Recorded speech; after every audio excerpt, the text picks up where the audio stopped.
हमारी संस्कृति, हमारे संस्कार सदा रहें हमारे साथ। सब्सक्राइब करें तिलक। कई तरीके की एलईडी लाइट्स आपके घर और ऑफिस के लिए। GR LED lights, make India bright. Lakshman देवताओं का देवता है, लक्ष्मण नर नहीं कोई अवतार है। और तुम अपने पिता को यह प्रवचन देने आ गए कि हे पिता, जो तुमने तीनों लोकों में अपनी विजय का डंका बजाकर अखंड यश प्राप्त किया है, आज उस यश को धूल में मिलाकर दो वनवासी भिखारियों के चरणों में जाकर बैठ जाओ। हाँ, उनकी शक्ति से तुम भयभीत लग रहे हो। तुम्हारा मन और शरीर दोनों थक गए हैं। जाओ, अपने महल में जाकर विश्राम करो। पिताश्री!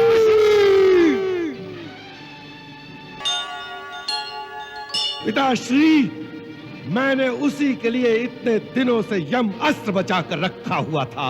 आज मैंने वही यम अस्त्र उस पर छोड़ दिया, परंतु लक्ष्मण ने एक ऐसी शक्ति चलाई जिसने मेरे अस्त्र को रास्ते में ही तेजहीन कर दिया। उसका तोड़ भी विभीषण ने ही बताया होगा। नहीं, उसका तोड़ देवताओं के सिवा इस धरती पर कोई नहीं जानता। तो क्या लक्ष्मण को देवताओं ने बता दिया? नहीं, उसे बताने की कोई आवश्यकता नहीं। लक्ष्मण देवताओं का देवता है, लक्ष्मण नर नहीं कोई अवतार है। इंद्रजीत!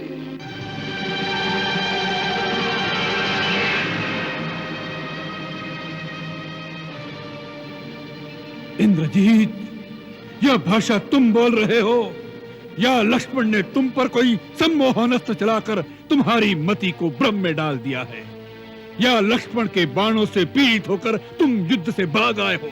पिताश्री!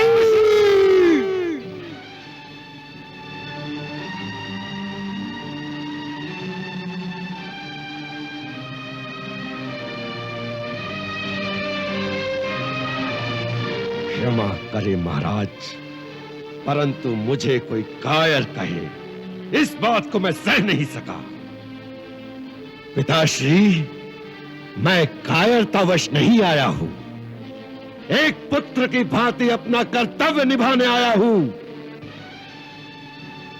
आपका कल्याण हो, इस प्रयोजन से आपसे यह कहने आया हूं कि आप अपने आप को, आपके साथ वैभवशाली राक्षस जाति को और लंका देश की समृद्धि को सर्वनाश होने से बचा लें। अब भी समय है पिताश्री, आप सीता का मोह त्याग कर श्री राम की शरण में चले जाएं। वो मनुष्य नहीं है, स्वयं नारायण का अवतार है।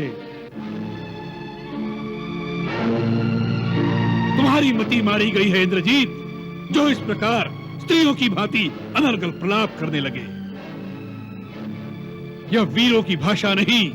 तुमसे किसने कह दिया कि वह वनवासी छोकरे भगवान का अवतार है? मेरे अनुभव ने। आज मैंने लक्ष्मण पर उन तीनों अस्त्रों का प्रयोग किया जो अमोघ हैं, जिनकी शक्ति से बढ़कर तीनों लोकों में कोई अस्त्र नहीं, जिनका ना कोई तोड़ है। पहले मैंने ब्रह्मास्त्र चलाया, परंतु वो लक्ष्मण का वध करने से इनकार करके तेजहीन होकर लौट आया। क्योंकि कल एक समय जब लक्ष्मण मुझ पर ब्रह्मास्त्र चलाना चाहता था, तो राम ने उसे नीति विरुद्ध कहकर रोक दिया था। आज ब्रह्मास्त्र ने मुझसे भी यही कहा था कि इस समय इसका प्रयोग नीति विरुद्ध है। इसके चलने से देवलोक, पाताल, पृथ्वी, तीनों लोक में विनाश की ज्वाला भड़क उठेगी। परंतु यह सब अधर्म और अन्याय को विजय दिलवाने के लिए नहीं हो सकता। इसीलिए ब्रह्मास्त्र तेजहीन होकर लौट आया।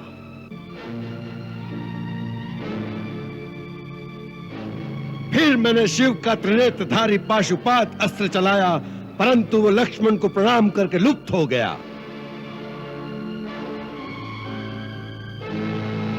फिर मैंने भगवान नारायण का अमोघ चक्र, जो त्रिलोकी की अंतिम शक्ति है, उसे चलाया, परंतु नारायण चक्र लक्ष्मण की प्रदक्षिणा करके लौट आया। यह अंतिम प्रमाण था, जिसे देखकर मुझे विश्वास हो गया कि यह नर नहीं, स्वयं नारायण का अवतार है। और तुम अपने पिता को यह प्रवचन देने आ गए कि हे पिता, जो तुमने तीनों लोकों में अपनी विजय का डंका बजाकर अखंड यश प्राप्त किया है, आज उस यश को धूल में मिलाकर 2 वनवासी भिखारियों के चरणों में जाकर बैठ जाओ। इंद्रजीत, याद रखो, जो स्वयं अपने हाथों अपनी कीर्ति को धूल में मिला देता है, देवता भी उसका सम्मान नहीं करते। वह कहेंगे कि मृत्यु के डर से रावण ने हार स्वीकार कर ली। हाँ, उनकी शक्ति से तुम भयभीत लग रहे हो। तुम्हारा मन और शरीर दोनों थक गए हैं। जाओ, अपने महल में जाकर विश्राम करो। यह युद्ध रावण का है और रावण इसे अकेला ही लड़ लेगा। रावण का मार्ग स्थिर हो चुका है, उसे अपमान और अपयश का नया मार्ग मत दिखाओ इंद्रजीत।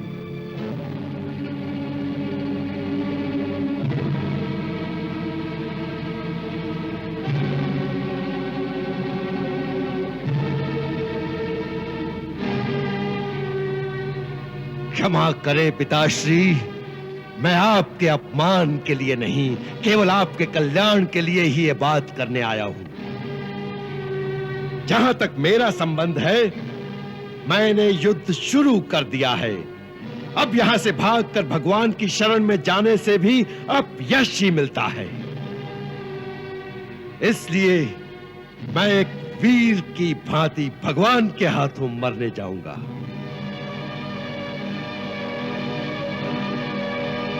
जो पिता से विमुख होकर जाते हैं, भगवान भी उनका आदर नहीं करते।